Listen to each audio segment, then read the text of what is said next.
നമുക്ക് വളരെ വേഗം ദൈവവചനത്തിലേക്ക് വരാം. ഇന്ന് പുറപ്പാട് പുസ്തകത്തിൽ നിന്നാണ് നിങ്ങളോട് പറയാനൊരു സന്ദേശം കർത്താവ് എനിക്ക് തന്നിരിക്കുന്നത്. എക്സോഡക്സ് ചാപ്റ്റർ 2 2-ാം അധ്യായത്തിൻ്റെ സ്തോത്രം 4 മുതൽ 6 വരെയുള്ള വാക്യങ്ങളാണ് നമ്മൾ വായിച്ചു കേൾക്കുന്നത്. പുറപ്പാട് പുസ്തകം 2-ാം അധ്യായത്തിൻ്റെ 4 മുതൽ 6 വരെയുള്ള വാക്യങ്ങൾ വായിച്ചു കേൾക്കാം. അവൻ എന്തു ഭവിക്കുമെന്നറിയുവാൻ അവൻ്റെ പെങ്ങൾ ദൂരത്തു നിന്നു. അപ്പോൾ ഫറവോന്റെ പുത്രി നദിയിൽ കുളിപ്പാൻ വന്നു.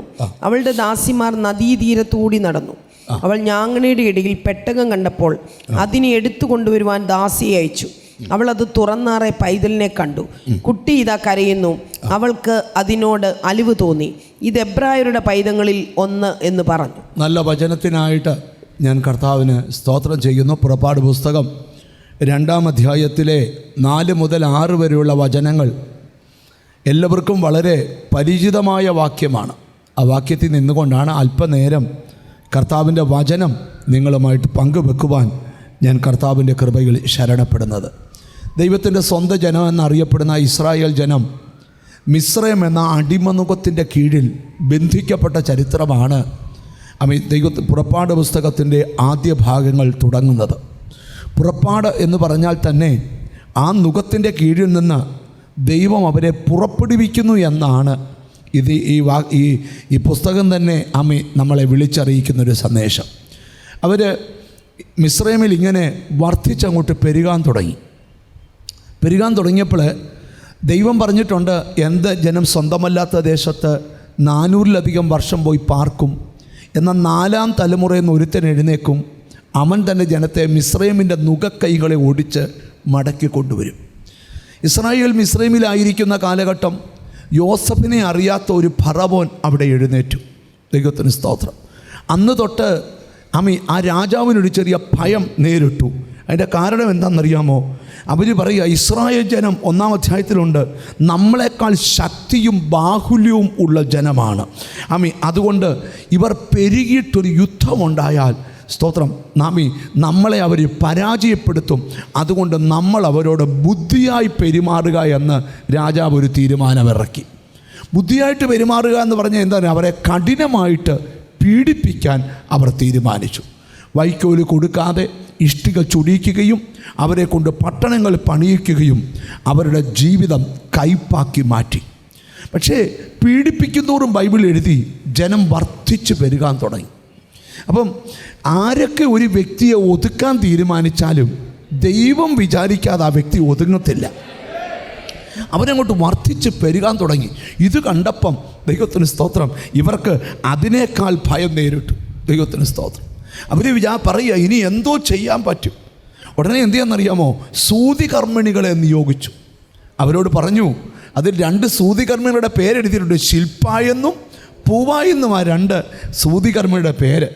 സ്തോത്രം. അവരോട് പറഞ്ഞു, നിങ്ങൾ ഒരു സ്ത്രീ ഗർഭസ്ഥയായാൽ അവൾ പ്രസവം നടക്കുന്ന സമയത്ത് നിങ്ങളവിടെ ചെന്നിട്ട് അമ്മയുടെ ഉദരത്തിൽ നിന്ന് കുഞ്ഞ് പുറത്ത് വന്നാൽ സ്തോത്രം പെങ്കൊച്ചാന്നേ ഒന്നും പറയണ്ട, അടിച്ചേരെ. ആണാന്നേൽ എന്തോ ചെയ്യണമെന്നറിയാമോ? അവിടെ വെച്ച് ഞെക്കി കൊന്നേക്കണം, എന്നിട്ട് മുമ്പിലെ നദിക്കകത്ത് വലിച്ചെറിഞ്ഞേക്കണം. സ്തോത്രം. പക്ഷെ സൂതികർമ്മിണികൾക്ക് ദൈവത്തെ പേടിയാണ്. സ്തോത്രം. അതുകൊണ്ട് സൂതികർമ്മികളെ വിട്ടിട്ടും സ്തോത്രം ആൺപിള്ളാർ ജനിക്കാൻ തുടങ്ങി.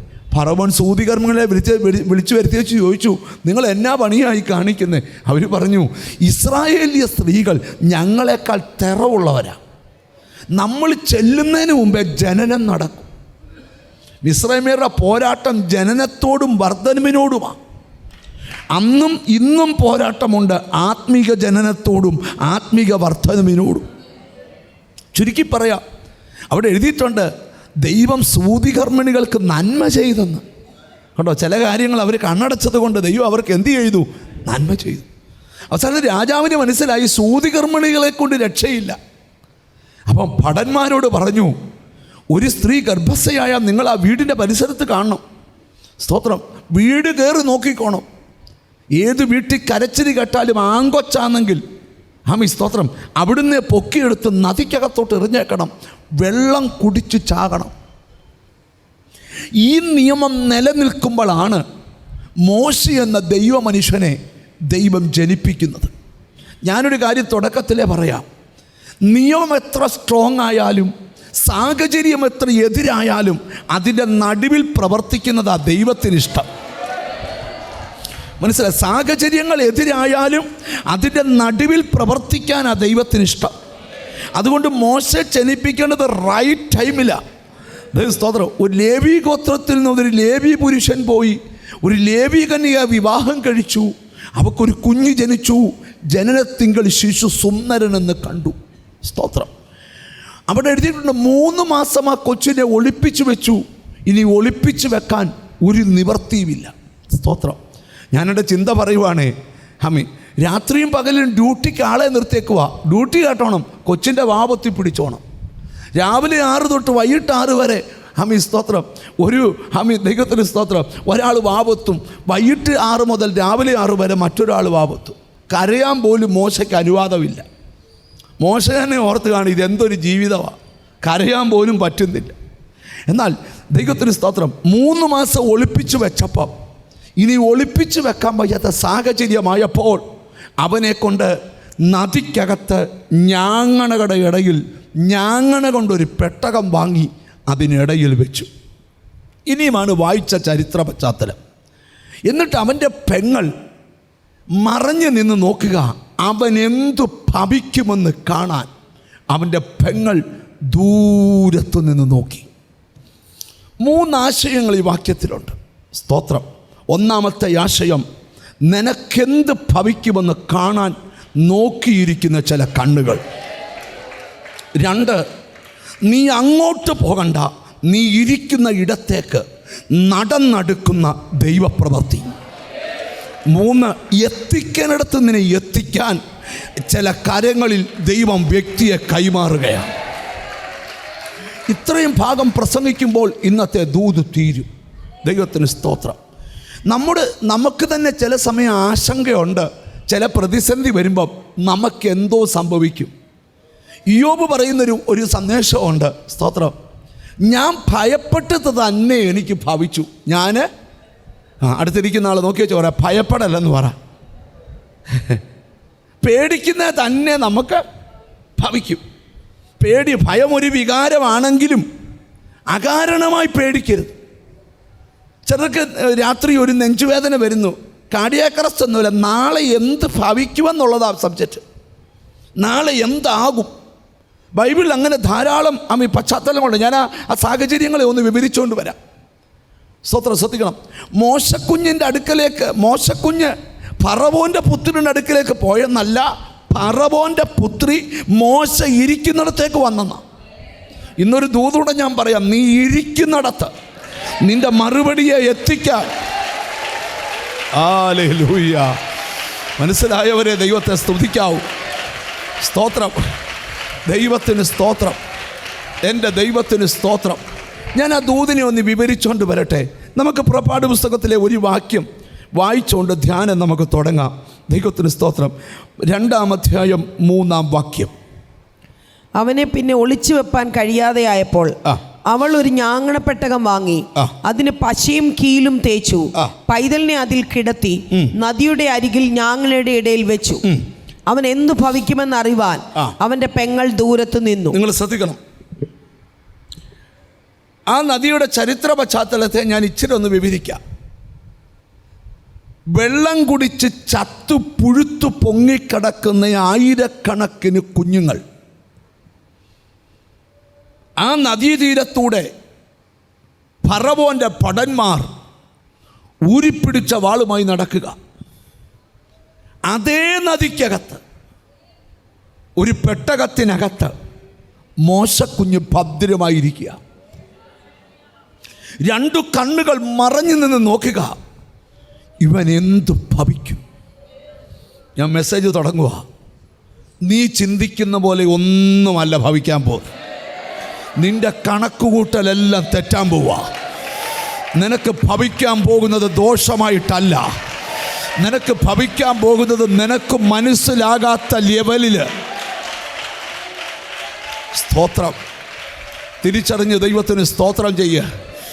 ഹല്ലേലൂയ. ഇവിടെ ഞാൻ ആ വാക്യത്തിലുണ്ട്. വേദപുസ്തകത്തിൽ ധാരാളം ഭാഗത്ത് നിങ്ങൾ എപ്പോഴെങ്കിലും കടന്നു പോയിട്ടുണ്ടോ? സ്തോത്രം. നിങ്ങൾക്ക് എന്തോ വലുത് ഭവിക്കാൻ പോകുന്നു എന്നൊരു ഫീലിംഗ് ഉണ്ടായിട്ട്, പക്ഷെ പിറ്റേന്ന് രാവിലെ അതിന് ഓപ്പോസിറ്റായിട്ടുള്ള കാര്യങ്ങൾ ലൈഫിൽ നടന്നിട്ടുണ്ടോ? ഓർത്തോണം, ഇതിൻ്റെ എല്ലാം പിമ്പിൽ ദൈവത്തിൻ്റെ ഒരു കൈയുണ്ട്. നീ ഭയപ്പെടുന്ന കാര്യമൊന്നും നിനക്ക് ഭവിക്കത്തില്ല. ബൈബിളിൽ വാക്യമുള്ള ഒരു അനർത്ഥവും നിനക്ക് ഭവിക്കത്തില്ല. ഒരു ബാധയും നിൻ്റെ കൂടാരത്തിന് അടുക്കത്തില്ല. നീ ഭയപ്പെടുന്നതൊന്നും നിനക്ക് വരത്തില്ല. കാരണം എന്താണെന്ന് ചോദിച്ച്, നീ ഒരു ദൈവ പദ്ധതിയിലേക്ക് പോകാൻ പോകുകയാ. ശ്രദ്ധിച്ചു കേൾക്കണം. വേദപുസ്തക വെളിപ്പാട് പഠിക്കുമ്പം ചില കാര്യങ്ങൾ എന്ത് ഭവിക്കുമെന്നിങ്ങനെ സ്തോത്രം, ഈ അമേരിക്കൻ വിസായിക്കൊക്കെ പോയി നിൽക്കുന്ന ആൾക്കാർ ഈ ഇൻ്റർവ്യൂ സ്ഥലത്ത് പോയി നിൽക്കുമ്പം ശ്വാസമടക്കിയാണ് നിൽക്കുന്നത്. പോയി 2-3 പ്രാവശ്യം ഫെയിലായി വന്നയാളൊക്കെ മുമ്പ് നിൽക്കുന്നുണ്ട്. അവർ ചോദിക്കും, നിങ്ങൾ നേരത്തെ പോയപ്പോൾ എന്തോ ചോദിച്ചേ? അപ്പോൾ പറഞ്ഞു, ചോദിച്ചത് പിള്ളേരല്ലേ എവിടെയാണെന്ന് ചോദിച്ചു. അയ്യോ അത്രയേ ഉള്ളൂ. അയ്യോ ഏറ്റു. അടുത്ത ആളോട് ചോദിച്ചു, എന്താ ചോദിച്ചത്? എത്ര പ്രാവശ്യം റിജക്ഷനായി? 4 പ്രാവശ്യമായി. അയ്യോ കിട്ടുമോ? ഞാൻ ആദ്യത്തെ പ്രാവശ്യമാണ്. സ്തോത്രം. ഇപ്പം അറിയാത്ത ആൾക്കാരോട് ചോദിക്കും, എങ്ങനെ അറിയുന്ന നമുക്ക് വിസ അടിക്കുമെന്ന്? പാസ്പോർട്ട് വാങ്ങിച്ചവിടെ വെച്ചാൽ റെഡിയാ. നിങ്ങൾ ശ്രദ്ധിക്കണം.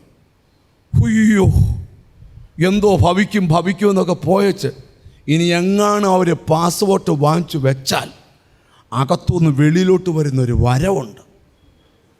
നിങ്ങൾ സഹകരിച്ചേ. ഇപ്പം ഞാൻ എന്താ ഇവിടെ പറയാൻ പോകുന്നത് നിങ്ങൾ ശ്രദ്ധിച്ച് കേൾക്കണം. ദൈവത്തിന് സ്തോത്രം. ചില വീടുകൾക്കകത്ത് ഞാൻ ഇപ്പോൾ ഓർക്കുന്നൊരു കാര്യമുണ്ട്. ഒരു ഫാമിലി ഒരിക്കൽ എന്നെ ഫോണിൽ കൂടെ വിളിച്ചിട്ട് പറഞ്ഞു, എൻ്റെ ഹസ്ബൻഡ് ഒരു മേജർ ഓപ്പറേഷനിലൂടെ കടന്നു പോവുക. പല സാഹചര്യങ്ങൾ ഞാൻ ഒന്ന് വെളിപ്പെടുത്തിക്കൊണ്ട് വരിക. ഡോക്ടർമാർ പറയുന്ന 16 മണിക്കൂർ ഓപ്പറേഷൻ വേണം. തലയൊട്ടി ഇളക്കി വെച്ച ഓപ്പറേഷൻ. പക്ഷേ സ്തോത്രം, ഞങ്ങൾ ഓപ്പറേഷൻ ചെയ്ത ആരും ഇങ്ങനെ 3 ഓപ്പറേഷൻ ആശുപത്രിയിൽ 2 പേരും തളർന്നുപോയി.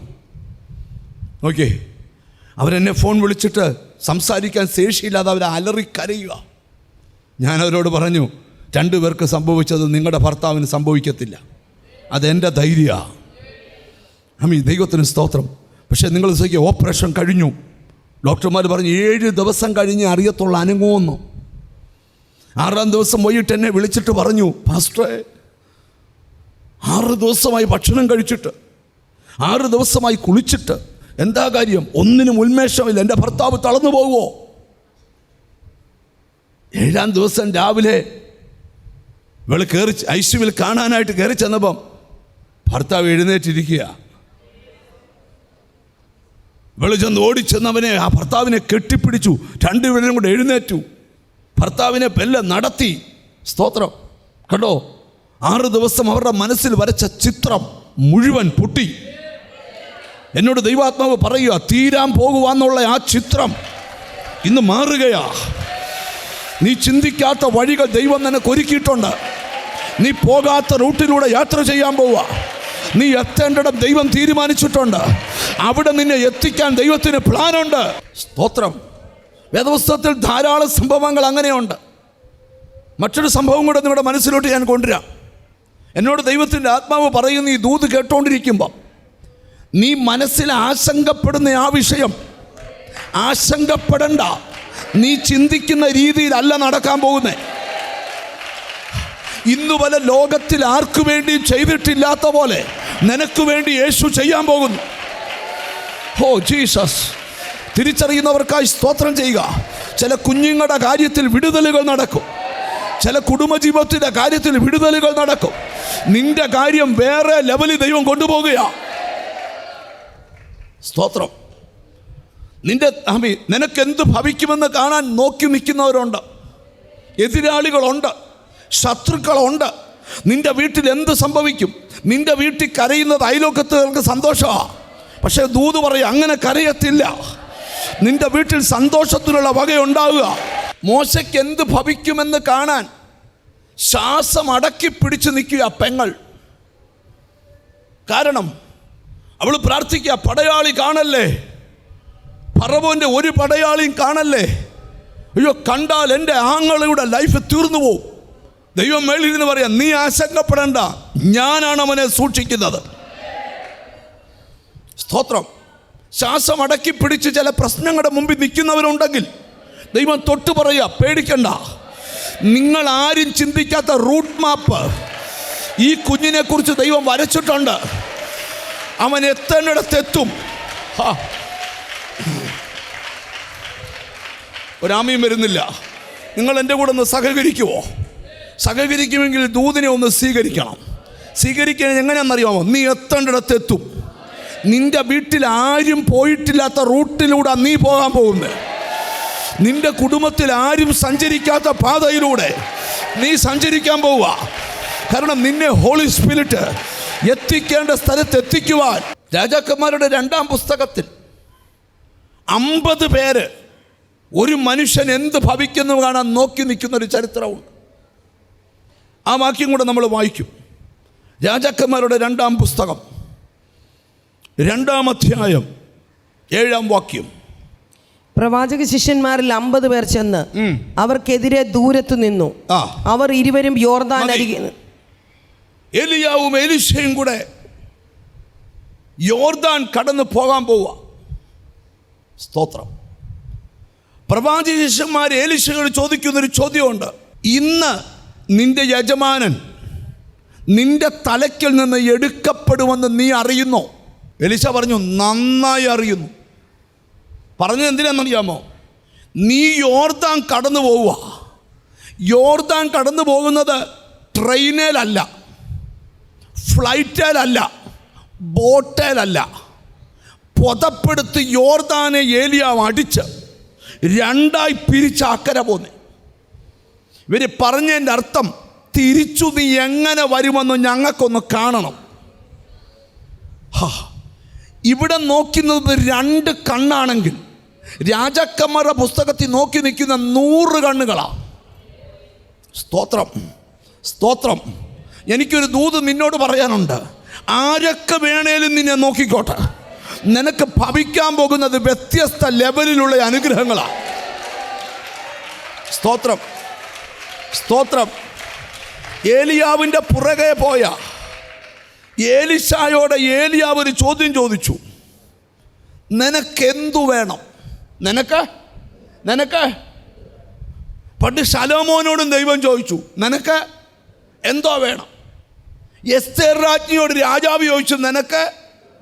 നിങ്ങളോടും ചോദിക്കുക എന്നാ വേണം? പോയി ഒരു 100 പേജിൻ്റെ ബുക്ക് വാങ്ങിച്ചുകൊണ്ടെന്ന് മൊത്തം എഴുതി കൊടുത്തേന്. പക്ഷെ ശലോമോൻ പറഞ്ഞു, എനിക്ക് ജനത്തെ തിരിച്ചറിയാനുള്ള ജ്ഞാനവും വിവേകവുമുള്ള ഒരു ഹൃദയം മതി. ദൈവം പറയുക, നീ ശത്രു സംഹാരമോ സമ്പത്തോ ചോദിക്കാതെ ഇത് ചോദിച്ചുകൊണ്ട് ഇതും ശത്രു സംഹാരവും സമ്പത്തും കൂടെ നിനക്ക് തരിക. ഒരാമയും വരുന്നില്ല. എൻ്റെ ദൈവത്തിൻ്റെ പ്രത്യേകത ചോദിക്കുന്നതിലും നനയ്ക്കുന്നതിലും അത്യന്തപരമായി ചെയ്യുന്നവനാ. ഇനി നിങ്ങളിങ്ങോട്ട് ശ്രദ്ധിച്ചേ. സ്തോത്രം. അവൻ പറഞ്ഞു, നിന്റെ ആത്മാവിൻ്റെ ഇരട്ടി പങ്ക് എനിക്ക് വേണം. എന്തുവാ? അപ്പം എനിക്കൊരു ഡബിൾ പോർഷൻ അനോയിൻറ്റിങ്, ഇരട്ടി അഭിഷേകം. നീ എന്തൊക്കെ ചെയ്തോ അതിൻ്റെ ഇരട്ടി കാര്യം ഈ ആയുസ്സിൽ എനിക്ക് ചെയ്യണം. സ്തോത്രം. ശ്രദ്ധിക്കണം. ഹല്ലേലൂയ. ഇവർ 2 കൂടെ യോർദാൻ കടന്ന് അക്കരെ പോയി. 100 കണ്ണുകൾ നോക്കി നിൽക്കുക. ഏലീശയുടെ ചരിത്രം തീർന്നു. അവിടെ വെച്ച് ഏലിയാവിനെ അഗ്നി രഥങ്ങളും അഗ്നി അശ്വങ്ങളും അയച്ച് ദൈവം എടുത്തുകൊണ്ട് പോയി. ഏലിയാവിൽ നിന്ന് ഇങ്ങനൊരു പുതപ്പ് താഴെ കൂർന്നു വീണു. നിങ്ങൾ ശ്രദ്ധിക്കണം. ആ പുതപ്പെടുത്ത് ഏലിയാവ് പോയി കഴിഞ്ഞപ്പം ഏലീശ യോർദാനെ 2ആയി അടിച്ചു. അതിലെ താഴത്തെ വാക്യം കൂടെ ഒന്ന് വായിക്കണം. ഹല്ലേലൂയ. 2 രാജാക്കന്മാരുടെ പുസ്തകം 2-ാം അധ്യായം 14-ാം വാക്യം. ഏലിയാവിന്മേൽ നിന്ന് വീണ പുതപ്പ് കൊണ്ട് അവൻ വെള്ളത്തെ അടിച്ചു. ഏലിയാവിന്റെ ദൈവമായ യഹോവ എവിടെയെന്ന് പറഞ്ഞു.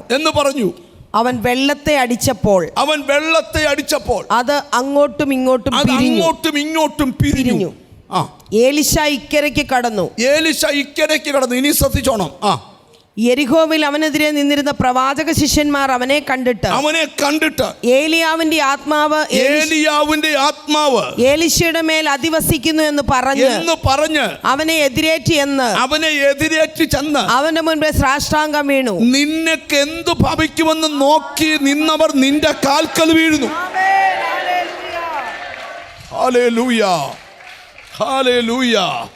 എനിക്കെന്തോ ദൈവാത്മാവ് ഒരു ദൂത് പറയുക, ആർക്കും ലഭിക്കാത്തത് എന്തോ നിനക്ക് ലഭിക്കാൻ പോകുന്നു. ആരുടെ മേലും പകരാത്തൊരു അഭിഷേകം നിന്റെ മേൽ പകരുന്നു. ആർക്കും ഇല്ലാത്തതുപോലെ എന്തൊക്കെയോ നിനക്ക് തരാൻ പോകുന്നു.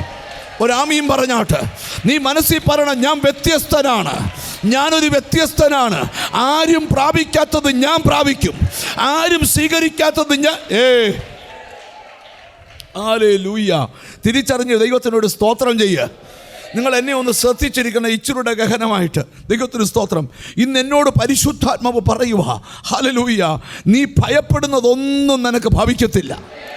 എത്ര പേര് ആമീൻ പറയും?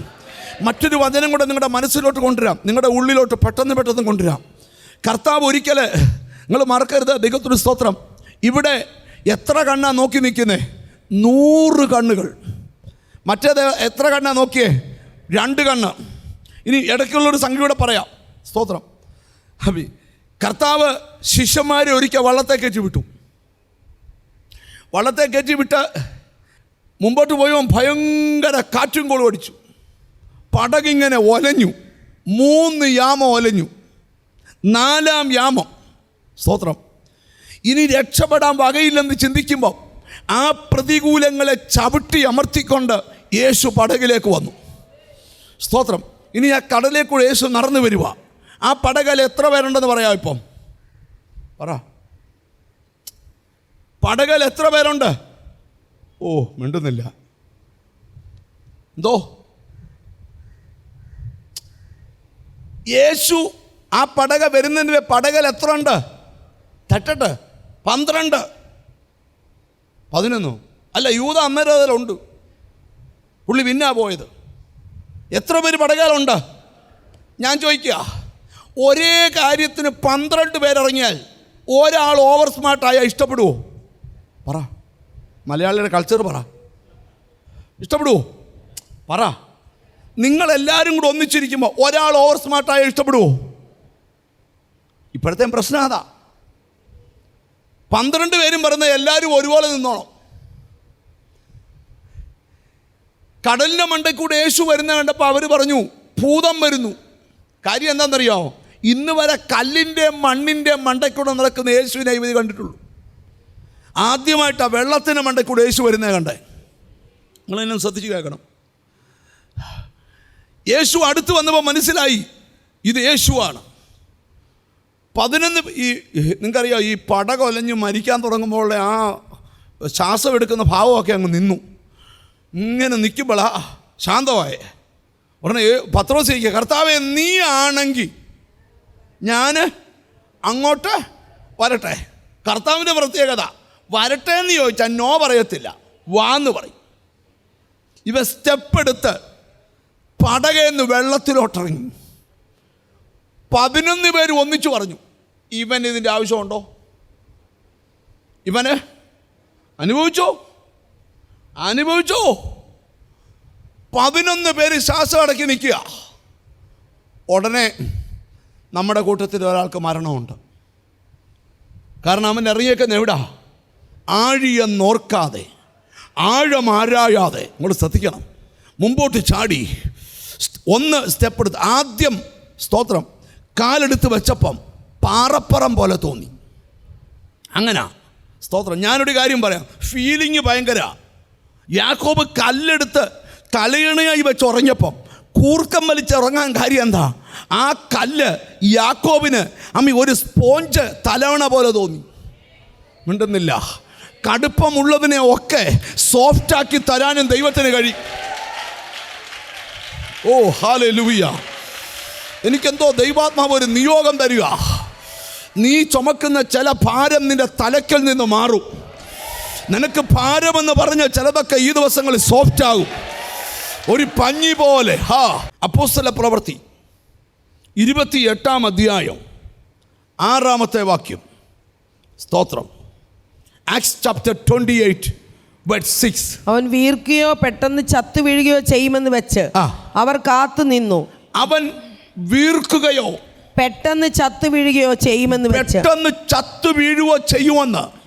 അവർ കാത്തു നിന്നു. ഇവിടെ എത്ര പേര് കാത്തു നിന്നു?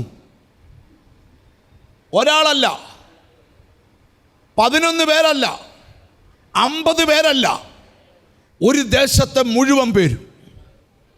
ഒരു ദൂത് ഞാൻ വെളിപ്പെടുത്തുക. ആരെല്ലാം കണ്ണു നട്ടാലും നീ ദൈവത്തിൻ്റെ പദ്ധതിക്കകത്തുള്ളവനാണെങ്കിൽ നിന്റെ വിടുതൽ വ്യത്യസ്തമായിരിക്കും. ഓ, എത്ര പേർക്ക് ആമീൻ പറയാൻ പറ്റും? ഹല്ലേലൂയ. നിന്റെ അപ്പുറത്തെ വീട്ടിൽ സംഭവിച്ചത് നിന്റെ വീട്ടിൽ സംഭവിക്കത്തില്ല. നിന്റെ കൂട്ടുകാരന് വന്നത് നിനക്ക് വരികയില്ല. കാരണം നീ വ്യത്യസ്തനാ. നിന്റെ വീട്ടിൽ നടക്കാൻ പോകുന്നതിനകത്ത് ദൈവത്തിന് പ്ലാൻ ഉണ്ടെന്ന് ഇത് വചനം വെളിപ്പെടുത്തി തരിക. ഓ ഹല്ലേലൂയ. നിങ്ങൾക്ക് മനസ്സിലാകാൻ ആ ദൂതിനെ ഇച്ചിരി ഒന്ന് വിവരിക്കണം, എന്നാലേ നിങ്ങൾക്ക് മനസ്സിലാവൂ. 276 പേരടങ്ങുന്ന ഒരു കപ്പൽ യാത്ര. സ്തോത്രം. അദ്രിയ കടലിൽ കൂടെ യാത്ര ചെയ്യുക. യാത്ര തുടങ്ങാൻ നേരത്ത് പൗലോസ്, വായിക്കാൻ എന്നെ നോക്കിയാൽ മതി. യാത്ര തുടങ്ങാൻ നേരത്ത് പൗലോസ് പറഞ്ഞു, ഞാൻ ആത്മാവിൽ കാണുന്നു കപ്പലിന് മാത്രമല്ല പ്രാണന് വരെ അപകടമുണ്ട്. ഈ പ്രവാചക കണ്ണിൻ്റെ പ്രത്യേകത സംഭവിച്ചു കഴിഞ്ഞല്ല, സംഭവിക്കുന്നതിന് മുമ്പ് ആത്മാവ് വെളിപ്പെടുത്താൻ തുടങ്ങും. ഒരാമീൻ വരുന്നില്ല. ഞാനിവിടെ ഇരിക്കുന്ന ചിലരോടൊക്കെ ദൈവത്തിൻ്റെ ദൂത് പറയുക. ദൈവത്തിൻ്റെ സ്തോത്രം. ആമീൻ. പ്രാർത്ഥിക്കുന്ന നിൻ്റെ കണ്ണുകളിൽ ദൈവം വെളിപ്പാടുകൾ തരും. പക്ഷേ പൗലോസിൻ്റെ വാക്കിനേക്കാൾ കപ്പൽ പ്രമാണിയുടെയും മാലൂമിയുടെയും വാക്ക് കേട്ട് യാത്ര തുടങ്ങി. നിങ്ങൾക്കറിയാമല്ലോ, സ്തോത്രം, കാറ്റ് വീശാൻ തുടങ്ങി. ആദ്യം കാറ്റായി, പിന്നെ ഈശാനമൂലനായി, പിന്നെ വല്ലാത്ത കാറ്റായി, പിന്നെ കൊടുങ്കാറ്റായി. നിൽക്കാൻ വയ്യാത്ത സാഹചര്യമുണ്ടായി. കര കാണത്തില്ലെന്ന് വിധി പറഞ്ഞു. 14 ദിവസം സൂര്യൻ ഉദിച്ചില്ല, 14 ദിവസം ചന്ദ്രൻ ഉദിച്ചില്ല. അമ്മ ആഹാരമെല്ലാം വെളിയിൽ കടലിൽ കളഞ്ഞു. അമ്മ മരിക്കുമെന്ന് ഉറപ്പ് വരുത്തി. ദൈവത്തിന് സ്തോത്രം. ആ സമയത്ത് പൗലോസ് എഴുന്നേറ്റെന്ന് പറയുക, ആരും പേടിക്കണ്ട, ഇവിടെയുള്ള ഒരുത്തൻ്റെ തലയിലെ മുടി പോലും കൊഴിയത്തില്ല. ഒരാമീൻ വരുന്നില്ല. സാഹചര്യങ്ങൾ പിശാച് സൃഷ്ടിക്കുമെങ്കിൽ മറ്റൊരു സാഹചര്യം സൃഷ്ടിക്കുന്നവൻ ദൈവമാണ്. ഒരാമീൻ വരുന്നില്ല. നിന്റെ കൂടാരത്തിനകത്ത് സാത്താൻ സൃഷ്ടിക്കുന്ന അന്തരീക്ഷമുണ്ടെങ്കിൽ അത് കണ്ടോണ്ട് നീ കരയുന്നവനാകരുത്. നീ മറ്റൊരു അന്തരീക്ഷം സൃഷ്ടിക്കണം. അതിനാ ദൈവകൃപ പ്രാപിക്കേണ്ടേ, അതിനാ ദൈവകൃപ പ്രാപിക്കേണ്ടേ. എത്ര പേര് ആമീൻ പറയും? എത്ര പേര് ആമീൻ പറയും? ഇവിടെ ഇരിക്കുന്ന ചിലരോടൊക്കെ ഓ ജീസസ്. ഞാൻ ഒരു വീട്ടിലൊരിക്കൽ ചെന്ന സമയത്ത് ഇന്നെന്ന പോലെ ഓർക്കുന്നൊരു കാര്യം പറയാം. ആ വീട്ടിലെ 3 കുഞ്ഞുങ്ങളുടെ വിവാഹവും നടന്നിട്ടില്ല. വിവാഹപ്രായം കഴിഞ്ഞിരിക്കുക. അവർക്ക് 10-14 ഏക്കർ തോട്ടമുണ്ട്. ഒറ്റ തോട്ടത്തിലും അവർക്ക് വരുമാനങ്ങളില്ല. കാര്യം അവർ റബ്ബർ വെട്ടുവാൻ വെട്ടുകാരി കയറത്തില്ല. കയറുന്നവനെ പാമ്പ് കടിക്കുക. ഫെഡപ്പായിട്ട് അപ്പനും അമ്മയും 3 പിള്ളേരും കൂടെ ഒരു പേരയ്ക്കകത്ത് ബന്ധുക്കൾ വന്നാൽ പോലും വാതിൽ തുറക്കാതിരിക്കുക.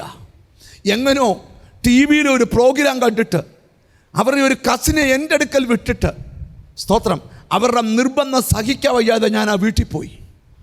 അവിടെ ചെന്ന് ഞാൻ ആ വീട്ടിലിരുന്നപ്പം ആ വീട്ടിലെ അപ്പം പറയുക, എന്തിനാ പാസ്റ്റർ ജീവിക്കുന്നത്? അമ്മ ചോദിക്കുക, എന്തിനാ പാസ്റ്റർ ജീവിക്കുന്നത്? കുഞ്ഞുങ്ങൾ ചോദിക്കുക, എന്തിനാ പാസ്റ്റർ ജീവിക്കുന്നത്? ഞാൻ ചോദിച്ചു, ഇതിന് മാത്രം എന്തുവായി? സ്തോത്രം. ഏക്കർ കണക്കിന് തോട്ടം, കൊട്ടാരം പോലുള്ള വീട്, എല്ലാ പിള്ളേരെയും കെട്ടിക്കാൻ ഓരോരുത്തരുടെയും പേരിൽ ബാങ്ക് എഫ്ടി കോടികൾ. പക്ഷേ അവർ ചോദിക്കുക, എന്തിനാ ജീവിക്കുന്നത്? ഞങ്ങൾക്ക് എങ്ങോട്ട് മൂവ് ചെയ്യാൻ പറ്റുന്നില്ലല്ലോ. ഞാൻ അവരോടൊരു കാര്യം പറഞ്ഞു, ജീസസ്, ഇതൊക്കെ മാറ്റുന്നൊരു അന്തരീക്ഷം പ്രാർത്ഥനയിൽ ഉണ്ടാക്കണം. അവർ ചോദിച്ചു, അതെങ്ങനെ നടക്കും? നമുക്കൊന്നിച്ച് പായിടാമെന്ന് പറഞ്ഞു. പായിട്ട് ഞങ്ങളെല്ലാം കൂടെ ഒരു പാട്ടുപാടി. ഞാൻ 91 സങ്കീർത്തനം എന്ന് വായിച്ചു. അത് കഴിഞ്ഞ് 23 സങ്കീർത്തനം എന്ന് വായിച്ചു. അത് കഴിഞ്ഞ് അപ്പോസ്തലപ്രവൃത്തി 28 1 മുതൽ 5 വരെ വായിച്ച് ഞാൻ അങ്ങോട്ട് പ്രസംഗിച്ചു. ഞങ്ങൾ അത്രയും പേരേ ഉള്ളൂ, അപ്പനും അമ്മയും 3 പെൺപിള്ളേരും. പ്രാർത്ഥനയും പ്രസംഗവും അങ്ങോട്ട് തുടങ്ങി. ചുരുക്കി പറയാം, വീട്ടിലുള്ളവരെല്ലാം പൊട്ടിക്കരയാൻ തുടങ്ങി. ദൈവം പ്രവചന ദൂതുകൾ കൊണ്ട് അങ്ങോട്ട് നിറച്ചു. 1 മണിക്കൂർ കഴിഞ്ഞപ്പോൾ അവരെനിക്ക് കാപ്പി ഇട്ടുകൊണ്ട് വന്നപ്പോൾ അവർ ചോദിക്കുക, ഇങ്ങനെയും ഉണ്ടോ അന്തരീക്ഷത്തെ ചേഞ്ച് ചെയ്യുന്ന ഒരു ദൈവകൃപ? ഒരാമയും വരുന്നില്ല.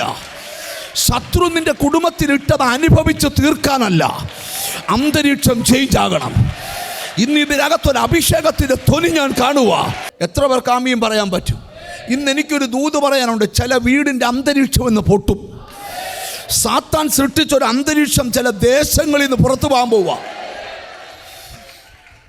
ചുരുക്കി പറയാൻ, കപ്പൽ തകർന്നു, ജനമെല്ലാം സ്തോത്രം വള്ളങ്ങളിലും പടകുകളിലും പലകയിലും ജനം ആമി അക്കരെ കയറി. നിന്നെ രക്ഷപ്പെടുത്താൻ ദൈവം തീരുമാനിച്ചാൽ ഒരു പലക കഷണം മതി. ഒരാമയും വരുന്നില്ല.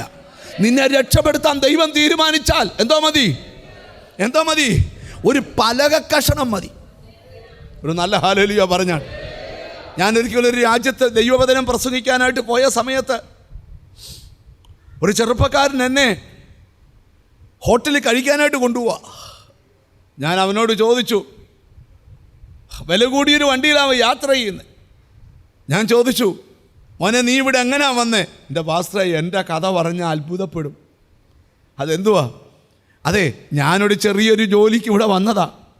എൻ്റെ വിസ തീരാൻ പോവുക. വിസ തീരുന്ന ലാസ്റ്റ് ഡേ, വിസ അടിക്കാൻ വേണ്ടി ഞാൻ പോവുക. ഇവിടെ നൊയമ്പ് നടക്കുന്ന സമയമാണ്. ഞാൻ പോയ വണ്ടി വഴി കേടായിപ്പോയി. മറ്റൊരു ടാക്സിയൊക്കെ പിടിച്ച് എമിഗ്രേഷൻ ഓഫീസ് അടയ്ക്കുന്നതിന് മുമ്പ് ഞാൻ പോയതാണ് എൻ്റെ പേപ്പർ സബ്മിറ്റ് ചെയ്യാൻ.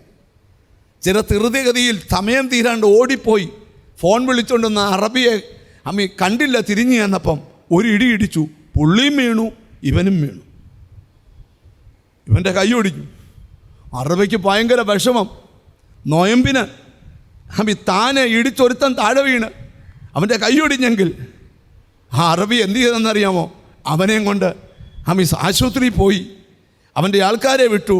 അവനെ കൊണ്ടുവന്ന് അറബിയുടെ വീടിൻ്റെ ഒരു സൈഡിലത്തെ മുറിക്കകത്ത് താമസിപ്പിക്കുക. നോക്കിയേ, കൈ ഒടിഞ്ഞു, 3 ഒടിഞ്ഞു പോയി. കൈയെല്ലാം ഓപ്പറേഷൻ ചെയ്ത് കുട്ടപ്പനാക്കി. അറബി തന്നെ അറബിയുടെ കമ്പനിയുടെ പേര് വിസ അടിച്ചു.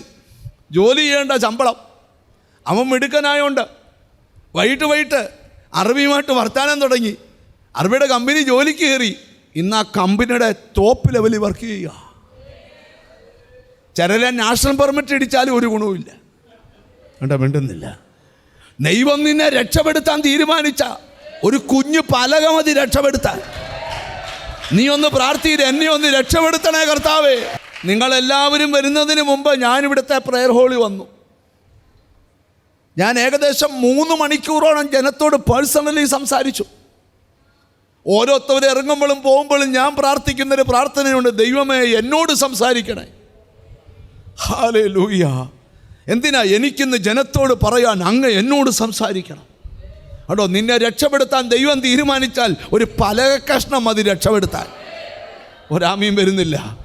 നിന്നെ എത്തിക്കേണ്ട ഒരു പലക കഷ്ണം നിന്റെ മുമ്പിൽ തന്നെ ഒഴുകി വരും. നിന്നെ എത്തിക്കാനിടത്ത് എൻ്റെ യേശു എത്തിക്കും. പൗലോസൊക്കെ ഒരു ദ്വീപിൽ ചെന്നു. ആ ദ്വീപിൻ്റെ പേര് മെലിത്ത എന്ന. അവിടെ ചെന്നപ്പം ബർബരന്മാരെല്ലാം ഭയങ്കര തണുപ്പ് ശീലമില്ലാത്തവരൊക്കെ, മലയാളിയൊക്കെ ചില സമയത്ത് കാനഡയ്ക്കൊക്കെ പോകാൻ ഇവിടെ എല്ലാവരും അങ്ങ് ഭയങ്കര പരവേശമാണ്. പോയവരോട് ചോദ്യം, മഞ്ഞ് പെയ്യുന്ന സമയം വല്ലതും ആണ്, നിൻ്റെ ഇടപാട് തീരും. നിന്ന് തുള്ളുന്നീ.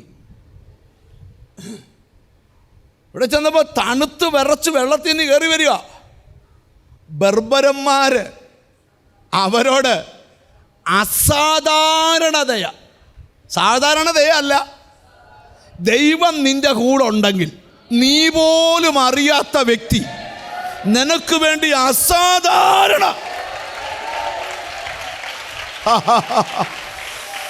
സാധാരണതയല്ല. ഒരു വിശ്വാസം പറയോ?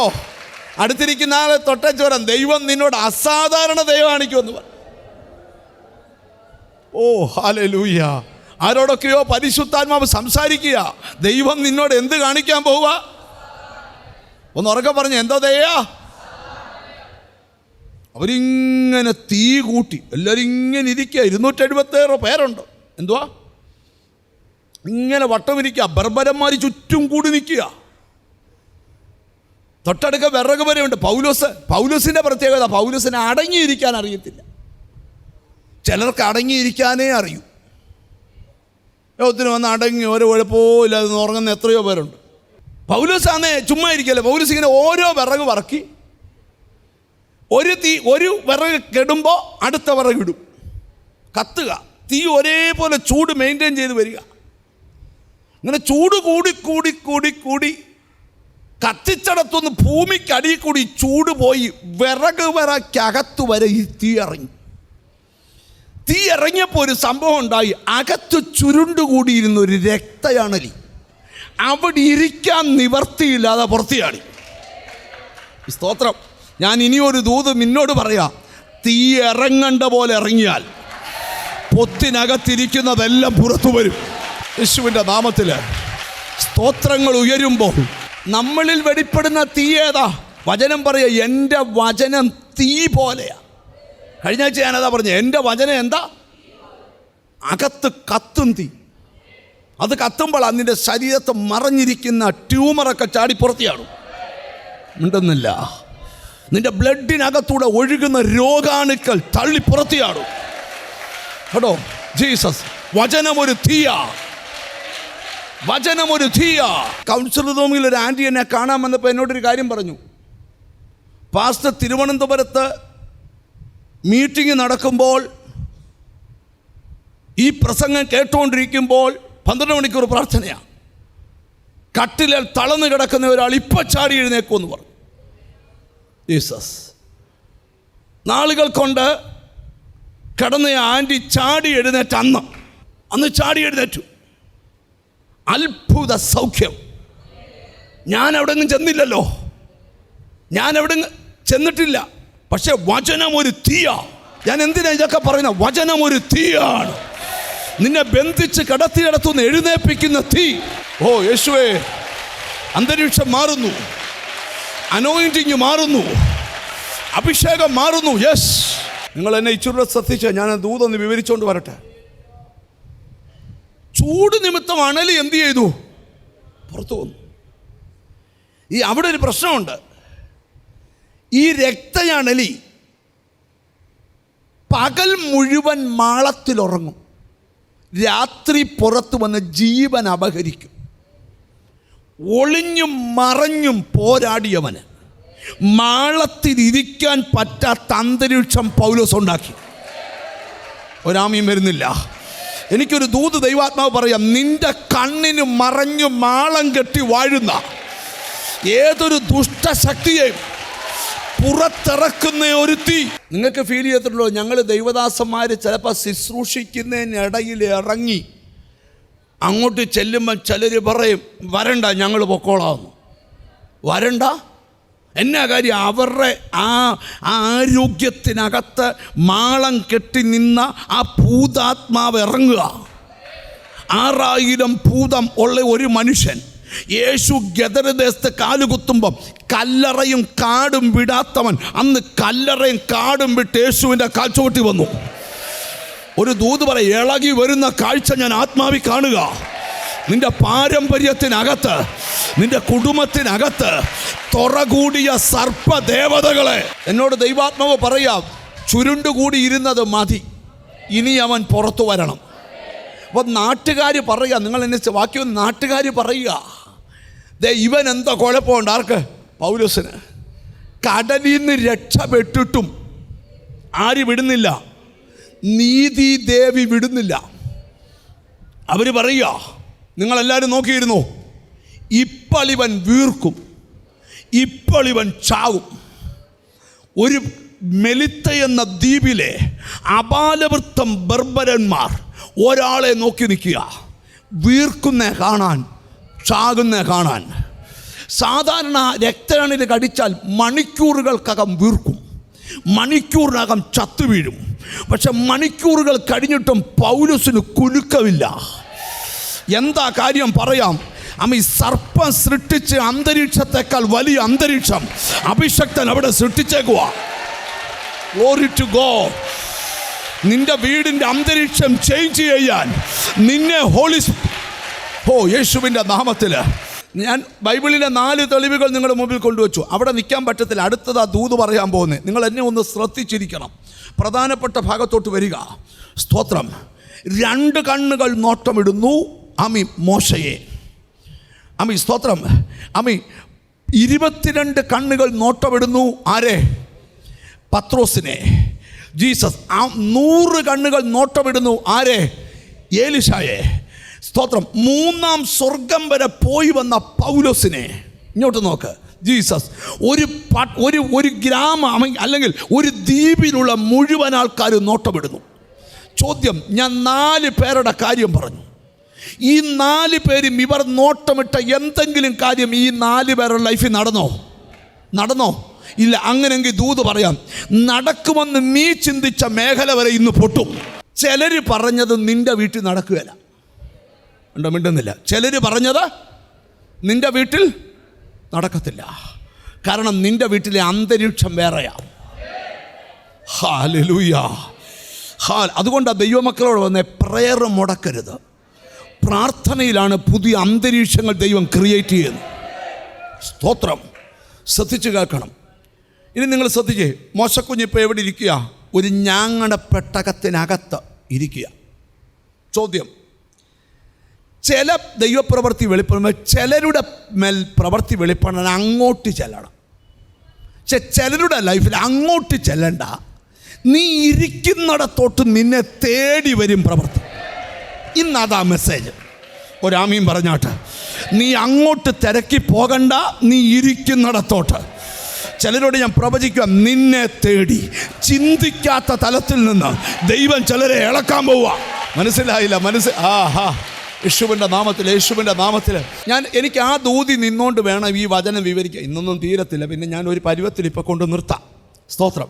നമുക്കൊരു വാക്യം വായിക്കാം. പുറപ്പാട് പുസ്തകം 2-ാം അധ്യായം 5-ാമത്തെ വാക്യം വായിക്കണം. സ്തോത്രം. 2-ാം അധ്യായം 5-ാം വാക്യം. അപ്പോൾ ഫറവോന്റെ പുത്രി നദിയിൽ കുളിപ്പാൻ വന്നു. അവളുടെ ദാസിമാർ ഫറവോന്റെ പുത്രി നദിയിൽ കുളിപ്പാൻ വന്നു. ഞാനൊരു കാര്യം ചോദിക്കട്ടെ. കൊട്ടാരത്തിൽ സ്വിമ്മിംഗ് പൂൾ ഉണ്ടല്ലോ, ഇല്ലയോ? പിന്നെന്തോ ഇതാ നദിയിൽ? ഞാനൊരു വെളിപ്പാട് പറയാം. ദൈവത്തിന് ആരെ, എവിടെ നിന്ന്, എങ്ങനെ, എപ്പം, ഏതാശയത്തിൽ ഇളക്കണമെന്ന് കൃത്യമായി അറിയാം. എഴുതിയിട്ടോ? കൃത്യമായി ചില കാര്യം നിന്റെ കുടുംബത്തിൽ നടക്കും. മിനിറ്റുകൾ വ്യത്യാസമില്ലാത്ത കാര്യം, നിനക്ക് ഇമാജിൻ ചെയ്യാൻ പറ്റാത്ത. യേശുവേ. യേശുവിൻ്റെ നാമത്തിൽ നിങ്ങൾ എന്നെ നോക്കണം. മോശക്കുഞ്ഞിനെ വെച്ച ഞാങ്ങണ പെട്ടകം നീല നദിക്കകത്ത് ഞാങ്ങണകളുടെ ഇടയിൽ ഒരു ചലനവും ഇല്ലാതിരിക്കുക. നീ ചോദിക്കുന്ന എന്താ കർത്താവേ ചലിക്കാത്ത? നിന്റെ കേസ് ചലിക്കത്തില്ല. നിന്റെ കേസ് നടക്കാൻ പോകുന്ന വേറെ ലെവലിലാണ്. ഒരാമയും വരുന്നില്ല. ഇപ്പം നീ പേടിച്ചതിനേക്കാൾ ഇച്ചുരുടെ പേടിക്കും. പക്ഷേ പിന്നെ പേടി എന്നേക്കുമായി നിന്നെ വിട്ടുപോകും. ഞാൻ വെളിപ്പാട് പറയാം യേശുവിൻ്റെ നാമത്തിൽ. ഇത് കേൾപ്പിക്കാനാ ദൈവം നിന്നെ ഇന്നിവിടെ കൊണ്ടുവന്നേ. ഈ ദൈവം നിന്നെ ഇന്നിവിടെ കൊണ്ടുവന്ന് ഇത് കേൾപ്പിക്കാനാ. ഇനി ശ്രദ്ധിക്കണം. വാക്യം ശ്രദ്ധിക്കോ. ഫറവോന്റെ പുത്രി. അപ്പോൾ ഫറവോന്റെ പുത്രി നദിയിൽ കുളിക്കാൻ വന്നു. അവളുടെ ദാസിമാർ നദീതീരത്തുകൂടി നടന്നു. നദീതീരത്തൂടെ നടന്നു. അവൾ ഞാങ്ങണയുടെ ഇടയിൽ പെട്ടകം കണ്ടപ്പോൾ. അവൾ ഞാങ്ങണയുടെ ഇടയിൽ പെട്ടകം കണ്ടപ്പോൾ. രണ്ട് ഉന്തിയ കണ്ണുള്ള തോഴിമാര് കണ്ടില്ല. അവളുമാരിങ്ങനെ നോക്കുക, ആമ്പലും താമരയും. പക്ഷെ ഇവിടെ കണ്ണ്. ഞാങ്ങണകൾക്കിടയിൽ ഞാങ്ങണകളാൽ കെട്ടപ്പെട്ട പെട്ടകം ഇവിടെ കണ്ണിപ്പതിയും. ഒരു ദൂത് ഞാൻ പറയാം. ആരുടെ കണ്ണും നിന്റെ മേൽ പതിയണമെന്ന് ദൈവം തീരുമാനിച്ചിട്ടുണ്ട്. ഇവിടെ ഒരു ദൂതൂടെ പറയാം. നിന്റെ മേൽ ഇതുവരെ പതിഞ്ഞ പല കണ്ണുകളും മറിയാൻ പോവുക. നിന്റെ വീട്ടിൽ അനർത്ഥം വരുത്തുവാൻ ചിലർ നോട്ടമിടുന്ന നോട്ടങ്ങൾ. വേദോസത്തിൽ 2 വാക്യമുണ്ട്. നിന്റെ പ്രതിയോഗിയായ പിശാച് അലറുന്ന സിംഹമെന്ന വണ്ണം ആരെ വിഴുങ്ങണമെന്ന് കരുതി ചുറ്റി നടക്കുന്നു. അതൊരു സാത്താന്യ കണ്ണ. നമുക്കതിനെ പേടിയില്ല. എന്നാൽ മറ്റൊരു കണ്ണ് പറയാം, യഹോവയുടെ കണ്ണ്. തങ്ങൾ ഏകാഗ്ര ചിത്തന്മാരായിരിക്കുന്നവർക്ക് തന്നെത്താൻ ബലവാനെന്ന് കാണിക്കുവാൻ ഭൂമിയിലെല്ലാം ഊടാടിക്കൊണ്ടിരിക്കുന്നു. ഇവിടെ നിങ്ങൾ ശ്രദ്ധിക്കണം. ഇനി ഞാൻ ദൂതിന് ഗൗരവമായ ഭാഗത്തേക്ക് വരിക. രാജ്ഞിയുടെ കണ്ണിൽ എന്ത് കണ്ടു? പെട്ടകം. രാജ്ഞി ഓർഡറായിടുന്നേ അത് എടുത്തുകൊണ്ട് വാ, അങ്ങനല്ലേ? അവൾ ഞാങ്ങണയുടെ ഇടയിൽ പെട്ടകം കണ്ടപ്പോൾ അതിനെ എടുത്തുകൊണ്ട് വരുവാൻ ദാസിയെ അയച്ചു. ദാസിയോട് പറഞ്ഞു, എടുത്തോണ്ട് വാ. നിങ്ങൾ എന്നെ നോക്കി ശ്രദ്ധിച്ചിരിക്കണം. പെട്ടകം കിടക്കുന്നത് അവിടെ, രാജ്ഞി നിൽക്കുന്ന ഇവിടെ. ഒരു ദൂതൂടെ പറയാം, നിന്നെ എത്തിക്കേണ്ടിടത്ത് എത്തിക്കേണ്ട പ്രവൃത്തി നിന്റെ വളരെ അടുത്ത് വന്ന് നിൽക്കുക. നീ പോകേണ്ട റൂട്ട് തെളിയാൻ പോവുക യേശുവിൻ്റെ നാമത്തിൽ. നീ പോകേണ്ട റൂട്ട് ഹോളി സ്പിരിറ്റ് തെളിക്കുക. എഴുതിയിട്ടോ, ആരും വിചാരിക്കാത്ത മേഖല നിനക്ക് വേണ്ടി പരിശുദ്ധാത്മാവ് ഓപ്പൺ ചെയ്യുക. തിരിച്ചറിയുന്നവരെ ദൈവത്തിന് സ്തോത്രം ചെയ്യാവൂ. അമ്മ അടുത്തിരിക്കുന്ന ആളെ നോക്കിച്ച് പറ, എനിക്കൊരു വ്യത്യസ്ത വഴിയുണ്ടെന്ന് പറ. ചിലരുടെ റൂട്ട് മാപ്പ് മാറാൻ പോവുക. നീ ഒരിക്കൽ പോലും സ്വപ്നത്തിൽ വിചാരിക്കാത്ത ചില കാര്യങ്ങൾ നടക്കാൻ പോവുക. അമ്മ ഇങ്ങനെ ആർക്കു വേണ്ടി ദൈവം ചെയ്തതായിട്ട് കണ്ടിട്ടില്ലെന്ന് നീ പറയാൻ പോവുക. ആ റേഞ്ചിലുള്ളൊരു ദൈവപ്രവൃത്തി ദൈവം ചെയ്യാൻ പോവുക. ഇനി എന്നെ ശ്രദ്ധിക്കണം. ഇനി ആ ദൂത് പറയാൻ പോകുന്നു. ഇനിയുള്ളത് പെട്ടെന്ന് അതിവേഗം പറഞ്ഞ് അവസാനിപ്പിക്കും. കാര്യം അവിടെ നിൽക്കാൻ നേരമില്ലാത്തതുകൊണ്ടാണ്. എടുത്തുകൊണ്ട് വന്നു. ഒരു തോഴി പെട്ടകം കൈപ്പിടിച്ചു, മറ്റേ തോഴി പെട്ടകത്തിൻ്റെ മൂടി തുറന്നു. ഇനിയൊന്ന് വായിക്കണം. അവളത് തുറന്നാറെ പൈതലിനെ കണ്ടു. കുട്ടി ഇതാ കരയുന്നു. അവൾക്ക് അതിനോട് അലിവ് തോന്നി. ഇത് എബ്രായരുടെ പൈതങ്ങളിൽ കരയുന്നു. അവൾക്ക് അതിനോട് അലിവ് തോന്നി. കരച്ചിൽ നിർത്തല്ലേ, കുട്ടി കരഞ്ഞോണോ? ഈ അവസരം നോക്കി മറഞ്ഞിരുന്ന പെങ്ങൾ രംഗത്ത് ചാടി വീടും. ചില അവസരങ്ങൾ തരുമ്പം കുനിഞ്ഞിരുന്ന് ഉറങ്ങരുത്. ചാടി വീണോണം രംഗത്ത്. ഒരാമയും വരുന്നില്ല. ദൈവം നിനക്കായിട്ട് തന്നെ ചില അവസരങ്ങൾ തരിക. രാജ്ഞിയോട് സംസാരിക്കാൻ അനുവാദമില്ല, പക്ഷേ അവസരം സാഹചര്യം ഉണ്ടാക്കി തരുക. ഓക്കെ നിങ്ങൾ എന്നെ നോക്കാം. അതിൻ്റെ ഒരു ദൂതൂടെ പറഞ്ഞ് ഞാൻ നിർത്തിയേക്കാം. ഈ കൊച്ചിനെ കണ്ടപ്പം അവക്ക് അലിവ് തോന്നി. ആർക്കും തോന്നാത്ത അലിവ് ചിലർക്ക് നിന്നോട് തോന്നും. നോക്കിയേ, ഇനി എൻ്റെ ഭാവനെ ബാക്കി അങ്ങ് പറയാം, വായിക്കാൻ നേരമില്ലാത്തതുകൊണ്ട്. ഈ പെങ്ങൾ വന്ന് ചോദിച്ചു, പാല് കൊടുക്കാൻ ഒരു അമ്മേ വേണോ? പിന്നെ കൊച്ചു കരയുമല്ലയോ? കൊച്ചു കരച്ചിൽ നിർത്തുന്നില്ല. ഇവള് പോയി ആരെ വിളിച്ചോണ്ട് വന്നു? ഈ കുഞ്ഞിൻ്റെ അമ്മ ഇങ്ങോട്ട് കൊണ്ടുവന്നു. അമ്മയെടുത്ത് 2 കുലിക്കൂലി കൊച്ചു കരച്ചിൽ നിർത്തി. അമ്മയ്ക്കും കുഞ്ഞിനും കൊട്ടാരത്തിലേക്ക് പ്രവേശനം ഉണ്ടോ? മിണ്ടുന്നില്ല. ഞാനൊരു ആത്മീക ദൂത് പറയാ. സ്തോത്രം. വാഗ്ദത്തം ഉള്ളവൻ്റെ കൂടെ നിന്നാൽ നിനക്കും പ്രവേശനമാണ്.